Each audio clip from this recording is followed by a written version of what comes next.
Alina est ukrainienne. Elle vit en France depuis 2003. Lorsqu'on lui parle de sa famille, l'inquiétude envahit son visage.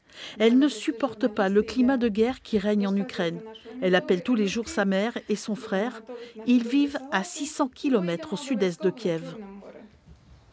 C'est vraiment épuisant pour les gens là-bas. Ils vivent tout le temps dans une situation instable et sur le peur que peut-être demain, ils auront des bombes sur sa tête. En novembre dernier, la population s'est mobilisée contre le gouvernement qui refuse un accord de négociation signé en 2009 avec l'Union européenne. Le président Yanukovych disparaît. Le 1er mars, le Parlement russe autorise Vladimir Poutine à avoir recours aux forces armées russes sur le territoire. La Russie conteste la légitimité du nouveau pouvoir. Qu'elle puisse laisser mon pays choisir librement son destin, son chemin et construire son nouvel État démocratique.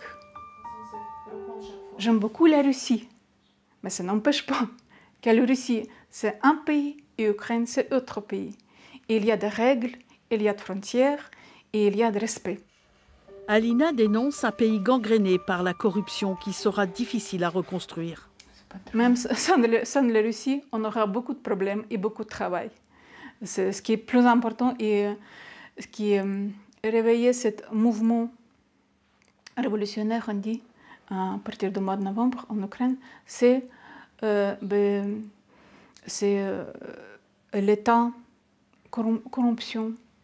C'est un niveau de corruption qui est en Ukraine, qui est invivable.